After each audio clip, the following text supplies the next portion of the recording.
सर्वांना शरणू शरणार। आज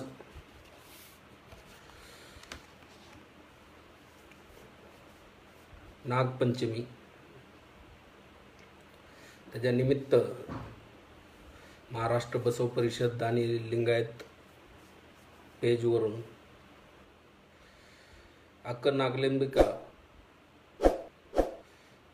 यांचं चरित्र या विषयावर बोलण्यास मला संधी दिल्याबद्दल मी सर्वांचे आभार मानतो। माननीय बसवपट्टू पट्टदेवराव आप्पाजी आणि सर्व भालकीपीठ, माननीय कोरणेश्वर आप्पाजी आणि 12व्या शतकातील सर्व शरणगणांना मी प्रथमतः शरणू शरणार्थ करतो। आज जो मला विषय दिलेला आहे तो अक्क नागलांबिका। विषय खूप मोठा आहे। विषयाच्या अनुसरणानं माझं त्या दृष्टीनं तेवढं प्रभावी वक्तृत्व माझ्याकडे नाही, परंतु विषयाचं थोडक्यामध्ये नागाईचं चरित्र मी इथं प्रस्तुत करण्याचा प्रयत्न करत आहे। प्रथमतः नागाई वंदना आपण घेऊ। जय जयतु अक्क नागलांबिका माता, जय जयतु चन्नबसवण्णांची माता। मादिराज मादलांबिकेची कन्या तू झाली, संगमाच्या शिवस्वामीची पत्नी तू झाली। ज्ञानी चन्नबसवण्णाची वीर माता तू झाली, बसवण्णांच्या साधनेला स्फूर्ती तू झाली। क्रांती गंगोत्री बिरुदाला पात्र तू झाली, महामने शरणांची जगन्माता तू झाली। अन्नदासोह करुणी अन्नपूर्णा तू झाली, त्याग योग वैराग्य अपूर्व संगम करवुनी चिन्मय ज्ञानी चन्नबसवेशा तू बनविले। वचन साहित्य रक्षणासाठी आश्वारूढ होऊनी बसव धर्म जागृतीसाठी तन मन तू झिजविले। वचनशास्त्र निधी उळवीत ठेवूनी जीवनदान शत्रूला देऊनी मानव तू बनविले। वचन साहित्याच्या प्रती करवुनी वचन वृद्धी करुनी तरी केलेल्या लिंगैक्य तू झाली। आज नागपंचमी लिंगायतांच्या दृष्टीनं हा मिक्स दिवस आहे। आजच महात्मा बसवण्णा यांचं लिंगैक्य कुडल संगम येथे आजच्या दिवशीच झालेला आहे आणि अक्क नागलांबिकेचा जन्मही आजचाच आहे, नागपंचमीचा। परंतु मरण ही महानवमी आहे। आपल्यामध्ये लिंगायतामध्ये महात्मा बसवण्णांनी मरण ही महानवमी म्हणून सांगितलेली आहे।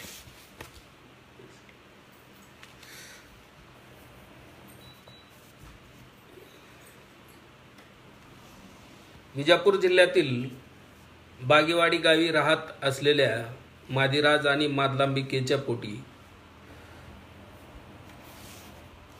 सुमारे म्हणजे महात्मा बसवण्णांचा जन्म 1105, तर त्याच्यापूर्वी 9 वर्ष म्हणजे 9 ते 10 वर्ष नागाई मोठी आहे। नागाईचा जन्म झाला। घरातलं पहिलं अपत्य नागाई हे नाव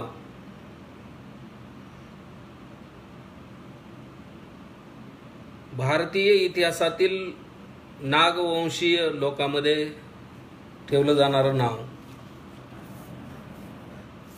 काही ठिकाणी जे पाकिस्तानचे पुरातत्ववेत्ते आहेत त्यांनी असा उल्लेख केलेला आहे सिंधू संस्कृतीच्या बाबतीमध्ये की सिंधू संस्कृतीच्याही पूर्वी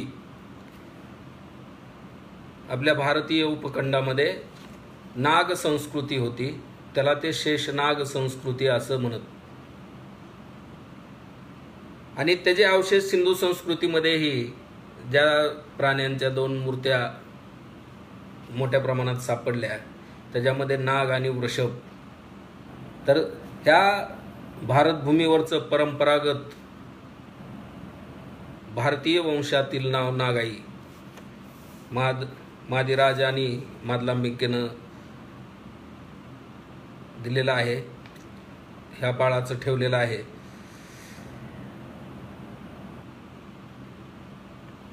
प्रत्येक लिंगायत इतिहासकार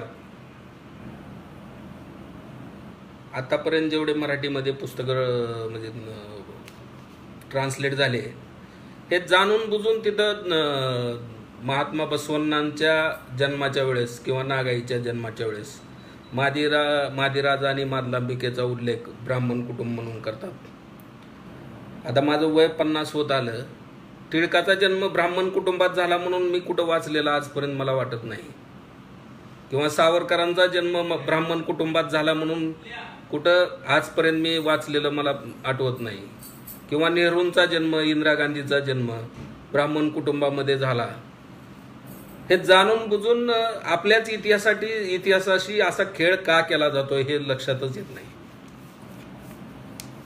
ह्याचं साधं सरळ उदाहरण आहे की जे नाही ते प्रस्थापित करण्यासाठी लिहिलं जातं. हा मुद्दा विषयांतर होत आहे, परंतु हा मुद्दा चरित्रामध्ये येणं गरजेचं आहे. वारंवार आमच्या महापुरुषांचं होणारं ब्राह्मणीकरण कारण नसताना हे जाणून बुजून खेळलं जाणारं एक षड्यंत्र आहे. तर एका बहुजनांच्या पोटी जन्म नागाईचा झाला म्हणूनच ते नाव नागाई. आर्य आणि नागवंशाचा संघर्ष ऋग्वेदामध्ये आपल्या पूर्ण भारतीयांना माहिती आहे, आणि विरोधकांचं नाव ठेवतील आर्य अशी परिस्थिती नाही. तर या अक्क नागाईचा जन्म मादिराज आणि मादलांबिकेच्या घरी झाला. मात्र सत्ताक गणमातेचा तो प्रवेश आहे 12व्या शतकातला. या देशाची जी मात्रसत्ताक पद्धती आहे त्या मात्रसत्ताक पद्धतीमध्ये गणमाता ही प्रमुख होती, राज्यकर्ती ही गणमाता असत. तर त्या गणमातेचा उदय 12व्या शतकामध्ये नागाईच्या रूपानं झालेला आहे. या देशात प्रस्थापित झालेली विषमतावाद्यांची जी व्यवस्था आहे ही हद्दपार करण्यासाठीच नागाईचा जन्म झालेला आहे. पहिला अपत्य असल्यामुळं घरामध्ये लाड होता, तिचा प्रत्येक हट्ट पुरवला जात होता. घरामध्येच शिक्षणाची व्यवस्था, बाहेरून शिक्षक येऊन घरामध्ये तिचं शिक्षण दिलं जायचं नागाईला. स्वतः मादिराज नागाईला शिकवत असत. वेद, आगम याचं शिक्षण, संस्कृतचं शिक्षण नागाईला दिलं चाललं. ज्या वैदिक धर्मामध्ये स्त्री ही शूद्र आहे आणि तिला शिक्षणाचा अधिकार नाही, त्या घरामध्ये जर ते घर वैदिक असतं तर नागाईला शिक्षण दिलं असतं का, याचा सारासार विचार आपण करत नाही. परंतु नागाईचं प्रेम हे कन्नड भाषेवर जास्त होतं, आणि एवढी तीक्ष्ण बुद्धी होती नागाईची की प्रत्येक जे आज शिकवलं जायचं ती प्रत्येक गोष्ट तिला ताबडतोब आत्मसात व्हायची. तीक्ष्ण बुद्धीची, उंच सुदृढ शरीरयष्टी असलेली होती. कोणतीही विद्या ती फार लवकर आत्मसात करत असे. तिच्या वडिलांनी संस्कृतचं, कन्नडचं ज्ञान नागाईला दिलेलं होतं.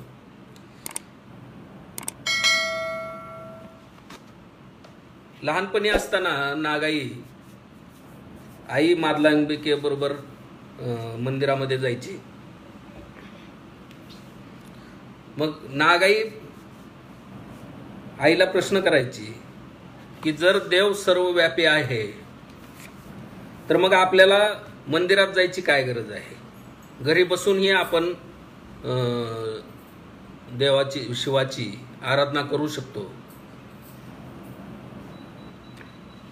आईकडं त्याचं उत्तर नसायचं. लहानपणीच चाणाक्ष असलेली नागाई 9 वर्षाच्या आसपास असताना बालबसवाचा जन्म झाला. आता बघा, म्हणजे लिंगायत इतिहासामध्ये, बसवण्णांच्या इतिहास चरित्रामध्ये नागाईचा रोल खूप मोठा आहे आणि दोघांचं चरित्र हे सोबतच चालतंय. बसवण्णांचं चरित्र आणि नागाईचं चरित्र, म्हणजे दोघांच्याही चरित्राचा ज्यावेळेस आपण उल्लेख करतो त्यावेळेस दोघांचं चरित्र समांतरच चाललेलं आहे. कारण दोघांचं, बसवण्णांचा पूर्ण कार्यकाळ हा नागाई सोबतच गेलेला आहे. तर बसवण्णांचा जन्म होतो त्यावेळेस नागाई 9 ते 10 वर्षाचे असतील. आणि आपण पाहतो कुटुंबामध्ये जी थोरली मुलगी अक्का, आपल्यामध्ये ताई आपण जी वडील बहिणीला बोलतो, ही शक्यतो लहान भावंड ही आईपेक्षा जास्त त्या बहिणीसोबतच असतात. तसं बालबसवा लहानपणापासून नागाईच्याच संपर्कामध्ये जास्त राहत होता. आणि जे प्रश्न नागाईला बालवयामध्ये पडत होते, बालपणामध्ये, ती सर्व प्रश्न तिनं तंतोतंत बसवण्णामध्ये असे उतरविले होते. त्यांच्या घरामध्ये असलेला बिरो नावाचा नोकर, त्याला घरामध्ये प्रवेश, घरकाम त्याला करायला लावायचे पण घरामध्ये प्रवेश नव्हता. त्याला शिवून घेतलं जायचं नाही, मंदिरामध्ये त्याला प्रवेश नव्हता.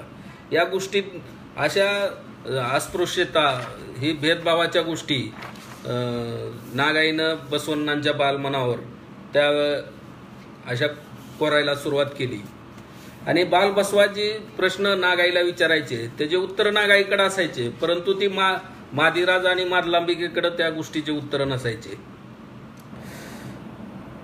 आणि बसवण्णाही नागाईच्याच पावलावर पाऊल ठेवून चाणाक्ष बुद्धिमत्ता असलेले, आणि त्यांची बुद्धिमत्ता पाहून नागाईला आनंद वाटे.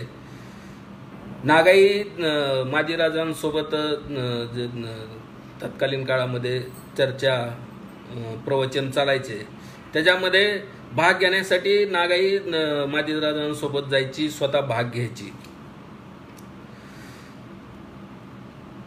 आणि हळूहळू बालबसवांच्या मनावर प्रत्येक गोष्टी बिंबवायला नागाई ह्या कारणीभूत आहेत. नागाई स्वतंत्र विचाराच्या, सत्याची जाण असलेल्या आणि धैर्यशाली होत्या बालवयामध्येच. मग नागाईच्या लग्नाचा विषय चालू झाला. मला थोडं फास्ट घ्यावं लागेल, 6 वाजता पंच आहे, तर त्या दृष्टीनं मी थोडं, चरित्र तसं खूप मोठा आहे, वेळ खूप लागणार आहे, परंतु मी थोडं फास्ट घेण्याचा प्रयत्न करतो. काही ठिकाणी उल्लेख आहे की ब्रह्मपुरीच्या शिवदेवासोबत, काही ठिकाणी उल्लेख आहे की इंगळेश्वरच्या शिवदेवासोबत. शिवदेव, काही ठिकाणी उल्लेख असा आहे की मादलांबिकेच्याच तिसरे भाऊ निळकंठ यांचा मुलगा, याच्याशी विवाह नागाईचा करण्याचा ठरला आणि शिवदेवासोबत त्यांचा विवाह होतो. आता पहा भावानो, इथं 12व्या म्हणजे बसव कालातील संतिनी या पुस्तकामध्ये तिथं स्पष्ट उल्लेख आहे की परंपरागत शेतीचा व्यवसाय असलेल्या शिवदेवासोबत नागाईचं लग्न ठरतं. ही वारंवार ह्या गोष्टी जाणून करून द्यायची गरज आहे असं मला वाटतं. ज्यांना जे घ्यायचं ते घेतील. संतिनी बसव युगातील 12व्या शतकातलं लल्लेश्वरी मुगी यांनी शरणींचं चरित्र लिहिलेलं आहे. मराठीमध्ये मला वाटतं ट्रान्सलेट आहे ते. तर त्याच्यामध्ये स्पष्ट उल्लेख आहे की परंपरागत शेतीचा व्यवसाय हा भारतीय बहुजन समाजाचा आहे, आर्यांचा नाही. तर वयाच्या 14व्या वर्षी अंदाजे नागाईचा विवाह होतो. त्या इंगळेश्वरला जातात. इंगळेश्वरच्या बाजूला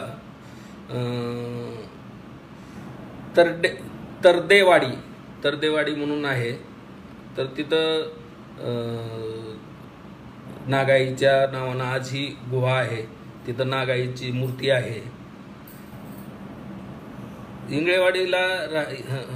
इंगळेश्वरला राहायला गेल्यानंतर मादलांबिकेची तब्येत वारंवार अस्वस्थ राहू लागली. अशक्तपणामुळं नागाईला माहेरी बोलवलं. शिवदेव आणि नागाई परत बागेवाडीत राहायला आले आणि आईची शुश्रूषा करण्याच्या हिशोबानं नागाई परत बागेवाडीमध्ये आली. मग तत्कालीन काळामध्ये 3 वर्णाला उपनयनाचा अधिकार होता, ब्राह्मण, क्षत्रिय आणि वैश्य. आणि 12 गावचे प्रमुख असलेले मादीराज, थोडक्यात राजघराणं, आजच्या जिल्हा परिषद मेंबरचं 10-12 गावाचा गट असतो तसं 12 गावचे प्रमुख असलेले मादीराज, ह्यांना उपनयनाचा अधिकार क्षत्रिय असल्यामुळं बसवण्णांच्या उपनयनाचा कार्यक्रम ठरतो. परंतु बसवण्णा प्रतिप्रश्न करतात की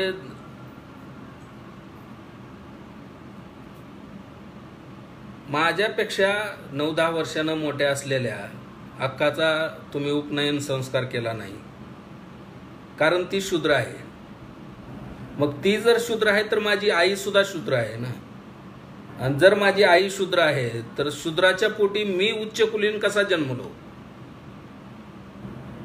आणि जो धर्म आई आणि वडिलांमध्ये भेदभाव निर्माण करते, आईचे अधिकार वेगळे, वडिलांचे अधिकार वेगळे, म्हणजे पुरुषांचे अधिकार वेगळे, स्त्रियांचे अधिकार वेगळे, असे भेदभाव करणारा तो धर्म कसला?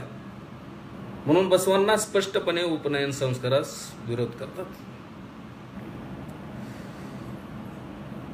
तत्कालीन काळामध्ये लक्षात घ्या भावानं, ही 1100 म्हणजे 10-12च्या आसपासची घटना. संत ज्ञानेश्वर 13व्या शतकाच्या शेवटचे, 12व्या शतकाच्या, म्हणजे जवळपास 180-90 वर्षानं ज्ञानेश्वरांचा विषय आहे बसवण्णांच्या. तर तत्कालीन काळामध्ये म्हणजे 200 वर्षानंतरही संन्यास घेऊन परत ग्रस्त झाले म्हणून त्या कुटुंबावर बहिष्कार टाकणारे आर्य आणि ज्ञानेश्वरांची पूर्ण हयात होईपर्यंत त्यांना वाळीत टाकणारा हा समाज, बसवण्णांनी जर उपनयन विधी नाकारलेला आहे आणि उपनयन न करता त्यांना पुढचं शिक्षण ह्या वर्गानं दिलं असतं का? हा विचार करण्याची गोष्ट आहे की ज्या व्यक्तीनं उपनयन संस्कार काय आहे तर तो दुसरा जन्म आहे, द्विज म्हणलं जातं त्याला. म्हणजे आर्याचा पहिला जन्म हा शूद्रेच्या पोटी, स्त्री ही शूद्र आहे, मग शूद्रेच्या पोटी जन्म झाला म्हणजे उपनयन होईपर्यंत तो शूद्र असतो, आणि उपनयन संस्कार झाल्यानंतर दुसरा जन्म झाल्यानंतर तो आर्य होतो. त्याच्यासाठी हा विधी आहे. मग तो विधी ज्याचा झाला नाही त्याला पुढं शिक्षण दिलं असतं का या वर्गानं? का दिला असेल का? त्या गोष्टीचा आपण विचार केला पाहिजे. बसवण्णा तो विधी नाकारतात. तत्कालीन पंडित, धर्मपंडित हल्लकल्लोळ माजवतात, बहिष्काराची भाषा करतात. परंतु राजकीय शक्ती मोठी असल्यामुळं मादीराजांची त्यांचा आवाज चलत नाही. मग शिवदेव सुद्धा ईशान्य गुरुकडे कुडल संगमला शिकलेले असतात. मग त्यांनी प्रस्ताव मांडतात की त्यांना आपण ईशान्य गुरुकडे पाठवून शिक्षणासाठी. पण मादीराज एवढ्या लहान वयामध्ये त्यांना एकटं ठेवायचं म्हणून चिंता करतात. मग त्यावेळेस नागाई स्वतः म्हणते की मी पण जाते.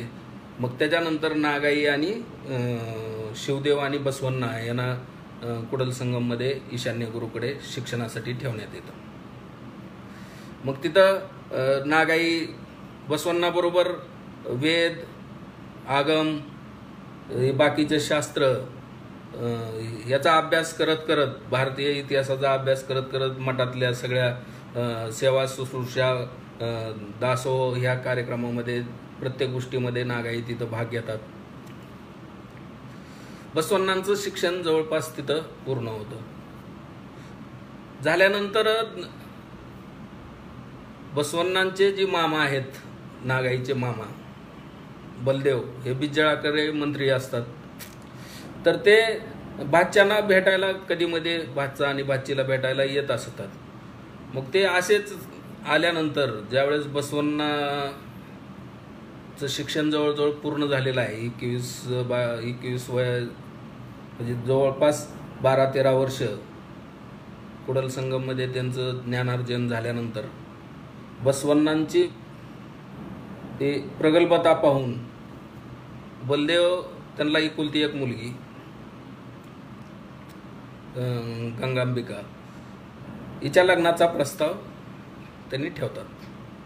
बसवण्णांची इच्छा नसते विवाह करून अडकून त्या जे ध्येय ठरवलेलं आहे त्याच्यापासून लांब राहण्याची, परंतु ईशान्य गुरु आणि नागाई त्यांना समजून सांगतात आणि बसवण्णा विवाहाला तयार होतात.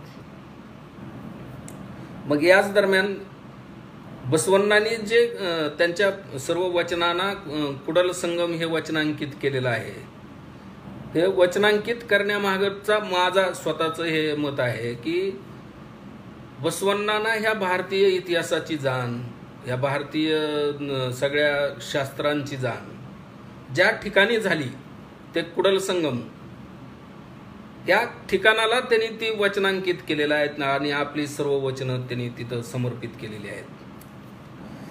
मग तिथून जाताना बसवण्णांना प्रश्न पडतो, आता कुडल संगम इथपर्यंत बसवण्णा स्थावर पूजक आहेत.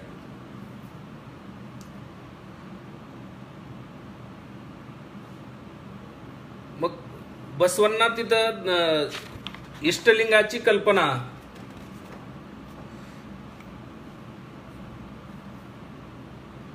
प्रत्यक्षात आणतात आणि त्यांनी 14 जानेवारी त्यांचं वय 21 सांगितलं, 1126 हा इष्टलिंगाचा निर्मितीचा दिवस असणार, इष्टलिंग दिन. आणि बसवण्णा इष्टलिंगाचे जनक म्हणून इष्टलिंग तयार करतात आणि त्याच्यानंतर मग मंगळवेढ्यामध्ये गंगांबिकेशी विवाह होतो. आता एका मंत्र्यांचे जावाई झाले बसवण्णा. नागाई बसवण्णांना म्हणते की आता जरी मामा असले तरी ते मंत्री आहेत आणि बसवण्णाचे सासरे झालेले आहेत आणि त्यांना एकुलती एकच मुलगी आहे. नागाई म्हणते आता मी तुझ्याबरोबर राहणं बरोबर नाही, मी परत जाते. त्यावेळेस बसवण्णा म्हणतात की जो स्वाभिमान तू माझ्यामध्ये लहानपणापासून भरलेला आहे, मी थोडंच सासऱ्यापाशी राहणार आहे, आपण स्वतंत्र राहणार आहोत, त्याच्यामुळं तू कुठं जायची गरज नाही. आणि नागाई मग तिथंच राहतात. बसव कल्याणमध्ये आपण जास्त वेळ न घालवता तिथून हे कुटुंब तैलप राजाच्या कल्याणची सत्ता सांभाळता आल्यामुळं बिज्जळ तिथं राजा म्हणून बसतो, मांडलिक असलेला. आणि हे सर्व कुटुंब कल्याणला, बसव कल्याणला शिफ्ट होतं. बसव कल्याणमध्ये आल्यानंतर पहिलं महामने सुरुवात होती. महामनेचं पूर्ण काम अख्ख नागाई पाहत असते. येणाऱ्या शरणांचं स्वागत करणे, त्यांचा अन्नदासोह पाणे, अन्नाचं कोठाराचं काम, संरक्षणाचं काम शिवदेव पाहायचे. आणि थोड्या दिवसामध्ये अनुभव मंडप चालू केला जातो. अनुभव मंडपामध्येही चर्चेचं नियोजन स्वतः माता नागाई करायच्या, चर्चेमध्ये भाग घ्यायच्या. प्रधानमंत्र्याची बहीण म्हणून कधी मिरवल्या नाहीत. सर्वसामान्यासारखं सगळ्यामध्ये मिसळून, सगळ्या शरणांची माता, सगळ्यामध्ये त्यांना गौरवाचं स्थान होतं, त्यांच्या शब्दाला किंमत होती. आणि ह्या सगळ्या विचारधारेची निर्माता जरी बसवण्णा असली तरी ह्याची बीज पेरण्याचं काम माता नागाईनं केलेलं होतं. अनुभव मंटपामध्ये महिलांना प्रोत्साहित करण्यासाठी स्वतः नागाई खेडोपाडी जायच्या, महिलांना बोलायच्या, त्या महिलांना अनुभव मंटपमध्ये आणायचं काम त्यांनी केलं. म्हणजे कायम प्रवाहित राहिलेल्या नागाई या बसवण्णांच्या कामामध्ये बसवण्णा राजकारभार आणि अनुभव मंटपाचा कारभार दोन्ही सांभाळत असल्यामुळं अनुभव इकडली सामाजिक पूर्ण जिम्मेदारी आणि महामनीची जिम्मेदारी अक्क नागाई स्वतःहून सांभाळत असत.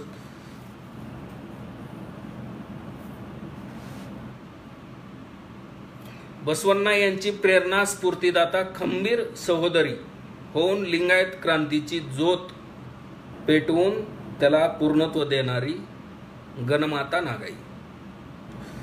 बसवाला प्रेमे कुरवाळीते मी, बसवा संगन बसव देवा जय तू, बसवा संगन बसवलिंगा जय तू,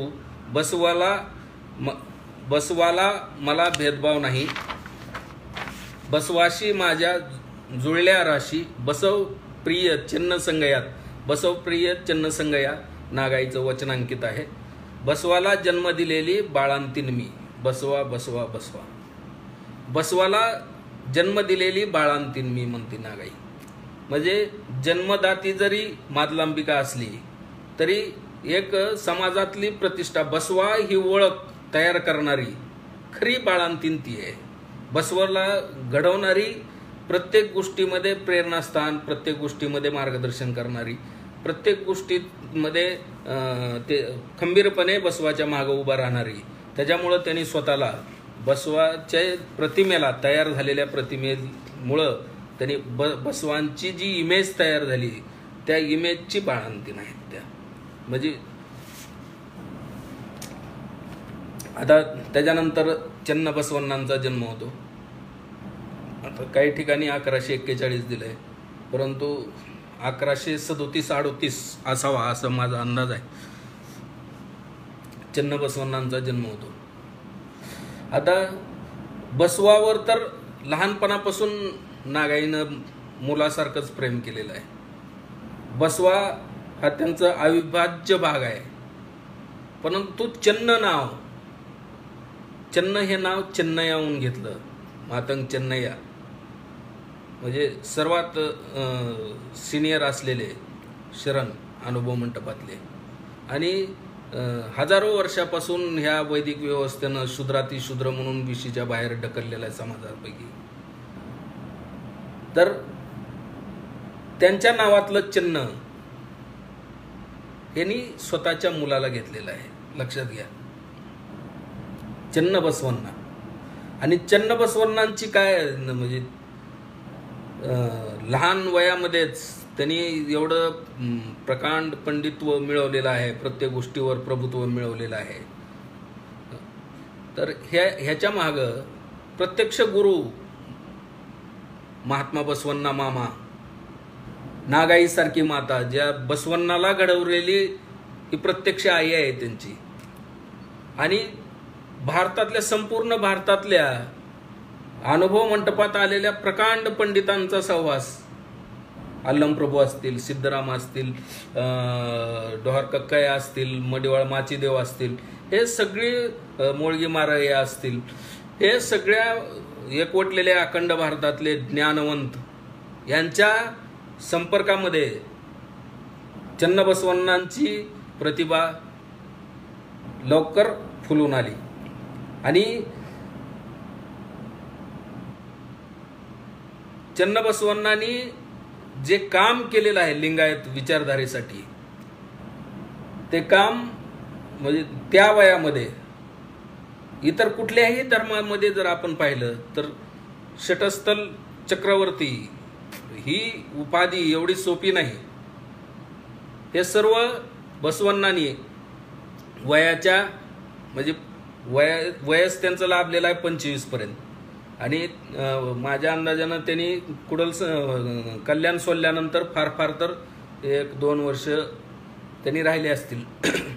म्हणजे 23 वर्षापर्यंत त्यांनी कल्याणमध्ये एवढं मोठं पद, अनुभव मंडपाच्या अध्यक्षपदापर्यंत पोहोचण्याची त्यांची प्रतिभा निर्माण केली. ती अक्कनागाईच्या प्रेरणेनं, म्हणजे भावाला घडवलं, मुलाला घडवलं आणि 770 शरणांची माता म्हणून त्यांनी वावरल्या, अन्नपूर्णा म्हणून वावरल्या, मार्गदर्शक म्हणून वावरल्या. आणि अनुभव मंडपातील 770 शरण प्रत्येक निर्णय हा नागाईशी चर्चा करून त्यांनी प्रत्येक निर्णय घेत असत. थोडं फास्ट घ्यावं लागलं, अर्धा तास झाला. पूर्वाश्रमीचे जात विसरून लिंगायत झालेले शरण, आपलेच इतिहासकार, आपलेच लेखक वारंवार या गोष्टीला आंतरजातीय विवाह असं लिहितात.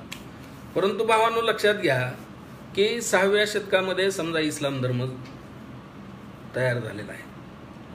तर जी लोक 6व्या शतकामध्ये इस्लाम धर्म स्वीकारले, त्यांचे वडील दादे तर पूर्वीच्या कुठल्या तर धर्मातच जन्मलेले होते.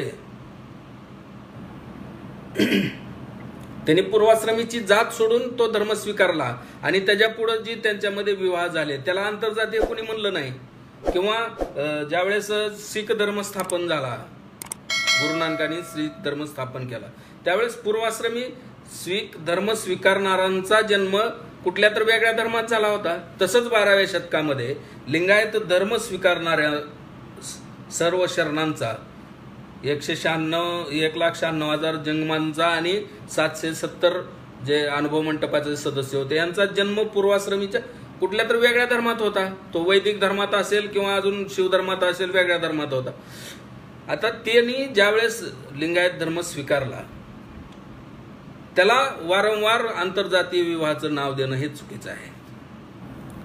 परंतु वैदिक व्यवस्थेनं ह्याच्या महागडचे परिणाम, ह्याचे होणारे परिणाम ओळखले होते. मंत्रिमंडळामध्ये बसवण्णाशिवाय जे असलेले वैदिक मंत्री होते, कोंडीमच्चन्ना, नारायण क्रमित, नारायण भट, हे जे वैदिक मंत्री होते, हे मंत्र्यांनी ह्या गोष्टीचे परिणाम पुढे काय होणार आहेत हे ओळखले होते. कारण भारतीय इतिहासामध्ये इसवी सन पूर्व 550ला गौतम बुद्धांनी 4 वर्ण होते, हे वर्ण विसर्जित करून भारतीय समाज एकसंघ केला. 4 वर्ण होते म्हणून हे शक्य झालं असं वैदिकांना वाटतं. त्याच्यानंतर त्यांनी इसवी सन पूर्व 187ला मनुस्मृतीच्या माध्यमातून, वर्णसंकराच्या माध्यमातून जाती व्यवस्था निर्माण केली. आणि आता 6,500 जातीमध्ये विभागलेला समाज, ह्या समाजाला एकत्र करण्यासाठी 1,500 वर्षानंतर, बुद्धानंतर 1,500 वर्षानंतर एक क्रांती दक्षिणेमध्ये उभा राहते.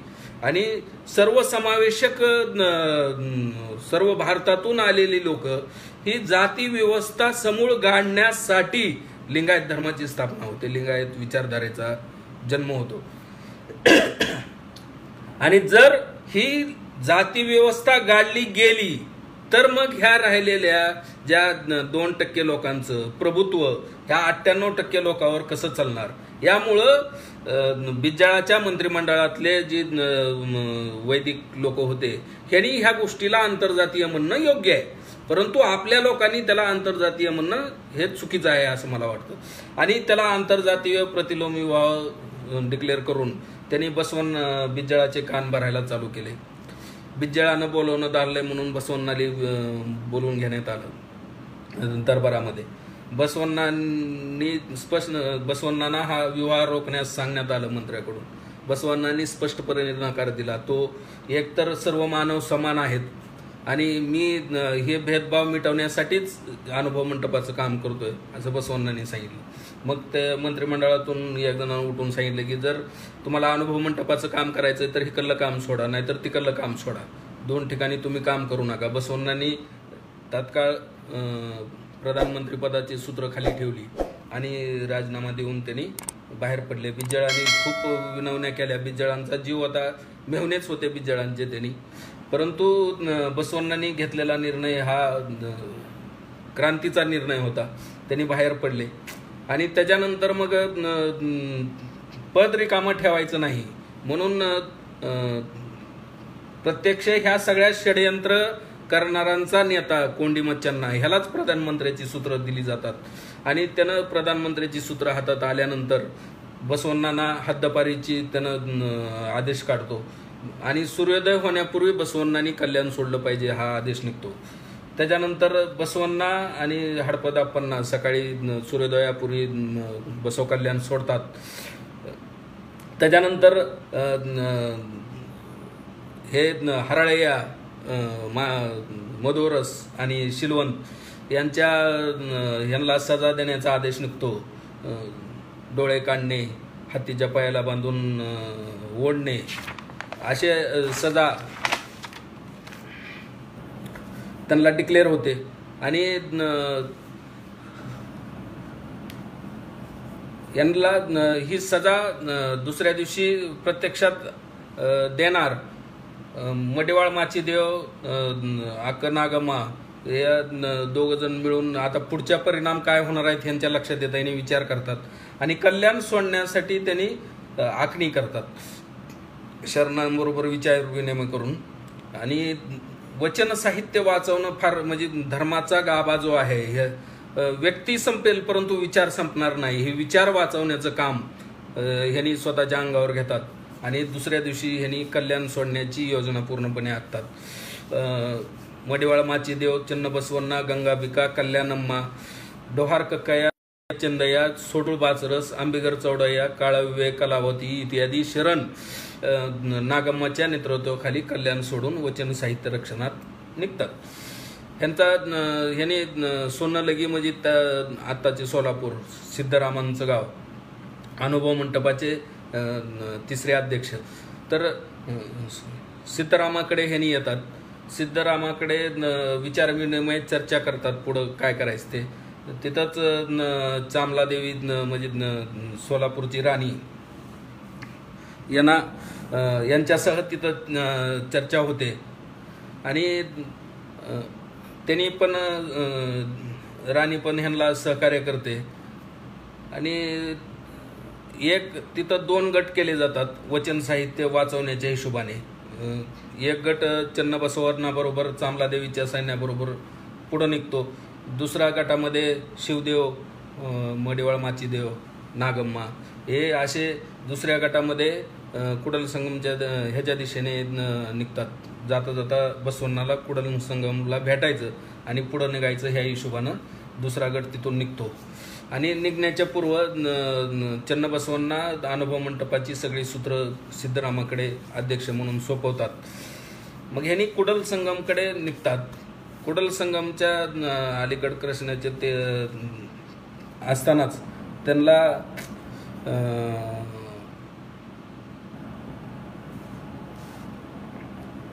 निलांबिका लिंगैक्य झाल्याची वार्ता कळते. निलांबिका हे लिंगैक्य झाली ह्या प्रसंग बसवण्णांच्या इतिहासामध्ये आहे तो, त्याच्यामध्ये वेळ घालवत नाही मी. तर निलांबिका ह्या दुःखामधून सावरत त्यांनी कसतरी सावरत बसवण्णाला भेटण्यासाठी निघायच्या तयारीत असतात. तोपर्यंत बसवण्णा यापूर्वीच 5 दिवसापूर्वी वारलेत असं त्यांना समजतं. ज्या बसवण्णाला नागाईनं म्हणजे स्वतःचं पूर्ण आयुष्य दिलेलं आहे, पूर्ण वेळ दिलेला आहे, तेच बसवण्णा लिंगैक्य झालेली बातमी ज्यावेळेस नागाईला कळते त्यावेळेस नागाई म्हणतात, भक्तीचा भंडारी रे बसवा, मुक्तीची मूर्ती तू बसवा, लिंग जंगमांचा चैतन्य बसवा, तुम्ही अंतरलात कसे करू हे सहन बसवा, हाय हाय रे देवा हे परमगुरु बसव देवा, आहो तुम्ही माझ्या अंतरंगाची ज्योत बसवा, शेष प्रसाद मज वाढून मज वाचविला की हो करुणी पालन, हे बसवलिंगा मम आता कोण आहे त्राता, सांगा हो तुम्हा वाचून, बसवण्णा प्रिय संगम नाता, तुम्ही अंतरलात परी माझा प्राण अंतरेल का तुम्हापासून. नागाई शोककुलामध्ये ढकलले जाते, परंतु आता त्या पूर्ण गटाचं नागाई तात्काळ स्वतःला सावरते आणि शरणगणात म्हणजे नागाई बसवण्णा ह्या सगळ्या चळवळीचा नेता गेल्यामुळं हे जे आपलं गणाचारी दल निघालं होतं वचन साहित्य वाचवायला. त्याच्यामुळं गर्भगळीत होऊन तिथंच बसू नये म्हणून नागाई स्वतःला सावरतात आणि त्यांना धैर्य आत्मविश्वास देऊन त्यांना त्यावेळेस म्हणतात त्यांनी, बंधूनो शोक करीत वासरू ढाळीत बसण्याची ही वेळ नाही. शोकालयात काळ दौडू नका, तुम्ही स्वतःच सावरून घ्या. बसवण्णांनी प्रारंभलेले हे उदात्त कार्य आपणास नेटाने पुढे चालू ठेवायचे आहे. एवढं तशा प्रसंगामध्ये बी नागाई पुढं होऊन बोलतात आणि सर्वांना एकत्र करून जे बसवण्णांचं उद्दिष्ट होतं ते उद्दिष्ट वचनाच्या माध्यमातून ते जीवन ठेवण्यासाठी, त्याला वाचवण्यासाठी सर्व पुढं मार्गक्रमण करतात. आणि बसवण्णांच्या समाधीचं दर्शन घेऊन सर्वजण ओळीच्या दिशेनं निघतात. नागलांबिकेची ह्या प्रसंगामधली वीरवृत्ती पाहून गंगांबिका म्हणजे बसवण्णांची पहिली पत्नी या फार म्हणजे अशा जिद्द आणि जागृत त्यांची जागी होती. आणि उभय मातांचा निश्चय भाव पाहून हे जे आपलं शरणदल सगळं निघालेलं असतं यांचाही उत्साह वाढला जातो आणि ह्यांनी पुढं निघतात. कडकळ गोडची सत्तीगेरी मार्गे उळवीकडे प्रयाण. पाठीमागून विरोधी म्हणजे उळवीकडे हे प्रयाण करतात. ह्या मार्गे पाठीमागून बिजाळाचं सैनिक येलेला आहे असल्याचं समजतं. आणि सोलापूरमधून जे 2 गट केलेले होते ते 2 गट तिथं एकत्र येतात आपले गणाचारी दलाचे. मग मुरगोड जवळ अचानक चकमक होते. गुड्डापूरची दानम्मा तेथे आपल्या सैन्यासह सामील होते आणि शत्रू सैन्याची अक्षरशः दानादान तिथं उडवली जाते. शत्रू सैन्य तिथून पळ काढतात. गंगांबिका तिथं स्वतः तलवार घेऊन इतर शरणांच्या खांद्याला खांदा लावून लढतात. नागम्मा एका बाजूने जखमी सैनिकांची शुश्रूषा करतात, त्यांचं खायचं प्यायचं व्यवस्था बघतात. दुसरीकडून तलवार घेऊन स्वतः रणांगणावर लढतात. शरणांना ज्या लढाईमध्ये होणाऱ्या चुका आहेत तिथं मार्गदर्शन करतात. या सगळ्या स्तरावर नागाई लक्ष पुरवतात. गोव्याच्या कंदबराजाची त्यांना मदतीला येतं. शत्रू सैन्याची पुरती धुळदाण उडवली. शत्रू सैन्य सैरावारा पळत सुटते. तेवढ्यात म्हणजे युद्ध तर जिंकल्यातच जमा असतं. एका बाजूनं हऱ्यावर महादेव जोरात गर्जना ऐकू येते. नागाई तिकडं पाहते, तिकडं पळते. तर तिथं गणाचारी दलाचं आपलं सैन्य काही मोजक्या लोकांना घेरून मारण्याच्या तयारीत असतं. तर तिथं मध्ये जखमी अवस्थेमध्ये बिज्जळाचा जावाई रायमुरारी हा पडलेला असतो. नागाई पुढं होऊन त्याला वाचवतात. शत्रूला अभय देण्याची सुद्धा दानत नागाईनं त्या वेळेस दाखवलेली आहे. आणि शत्रू सैन्याला सांगतात की तुमच्या ह्या मोरक्याला घेऊन इथून निघून जा. नागाईचा हे रूप पाहून गणाचारी दल जय नागांबिका, जय नागाई, जय चन्नबसवण्णा, हर हर महादेवच्या घोषणा देत पुढं निघतात. आणि ही घटना जिथं शत्रूला सुद्धा अभयदान दिलं नागाईनं, तिथं नागाईचं स्मारक आहे. आज ही मंदिर आहे, चन्नबसवण्णांचं मंदिर आहे. त्या ठिकाणालाच नागलापूर नाव देण्यात आलेलं आहे. आणि तिथं आजही दरवर्षी तिथं यात्रा भरते. तिथून पुढे कादरवळीच्या लढाईत शरणांचा परत विजय होतो. या युद्धात गंगांबिका जखमी होतात आणि मग जखमी झाल्यामुळं उळवीच्या दिशेनं पुढं त्यांना पाठवण्यात येतं काही आपल्या शरणांसोबत. परंतु तिथून 4-5 किलोमीटर गेल्यानंतर चिक्क हुबळी या गावी मुक्कामाला असताना गंगांबिकेची लिंगैक्य होतं. बघा, नागलांबिकेच्या आयुष्यातला प्रत्येक जण एक जात चाललाय, परंतु ही एवढी खंबीरपणानं प्रत्येक ही शरणांची लढाई, वचन साहित्य वाचवण्याची लढाई लढते आहे. ह्याच्यामधून नागाईची मानसिकता आणि त्यांचं उद्दिष्टाप्रतीची लगन लक्षात येते. तिथं गंगांबिका लिंगैक्य होतात. तिथं आता ही समाधी आहे.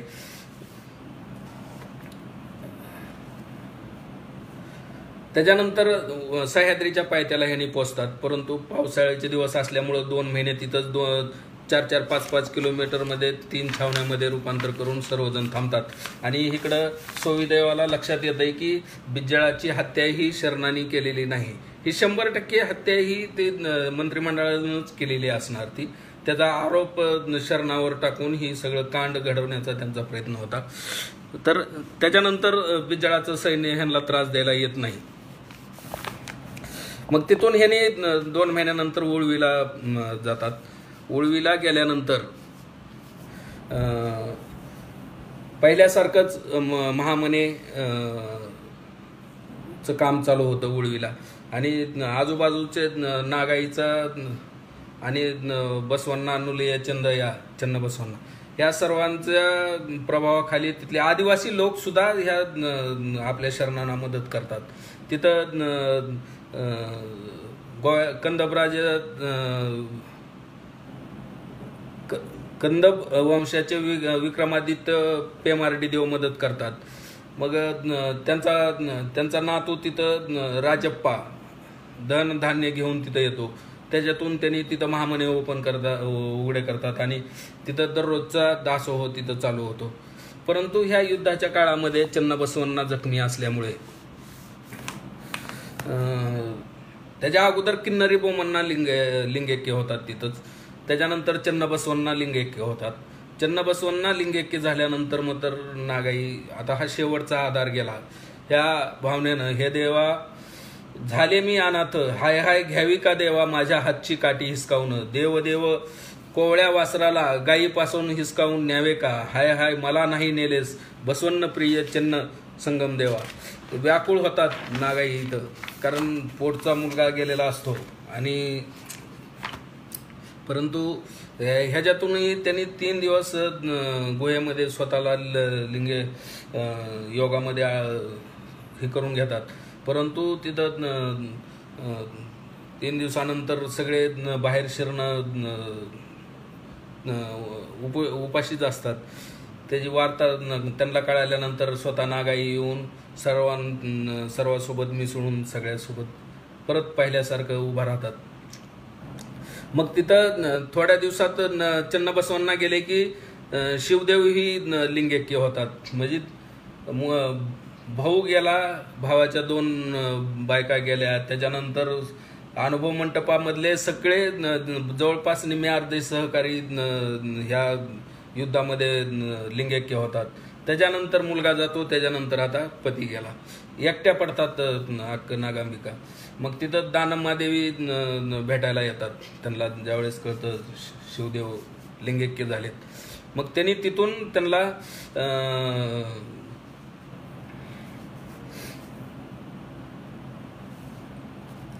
तुंगभद्रेच्या काठी तरीकेरे येथील मठामध्ये सिद्धवीर स्वामी यांच्या शिलासंपादन मठामध्ये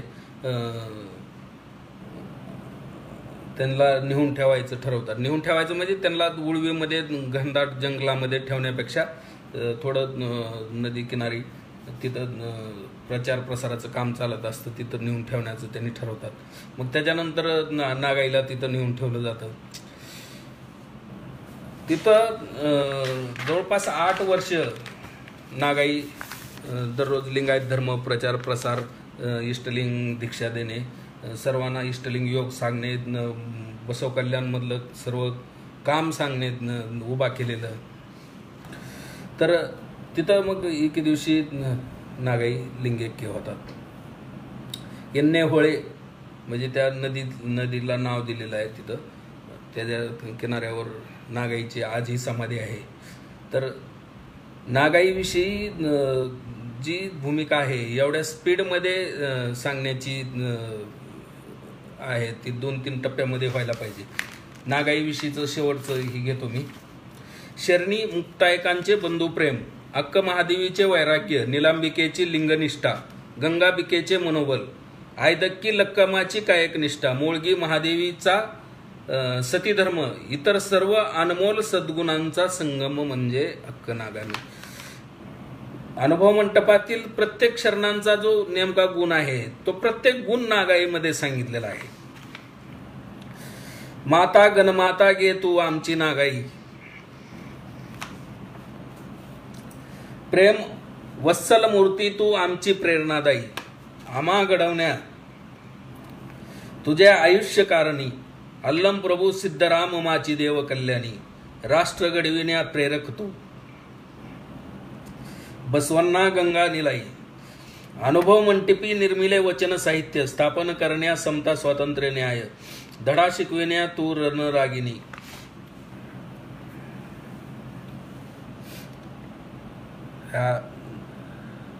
लिंगायत धर्मसंकल्पिका माता नागाई आणि महात्मा बसवण्णांचा लिंगिक दिवस दोघांनाही वंदन करून थांबतो. सर्वांना शरण.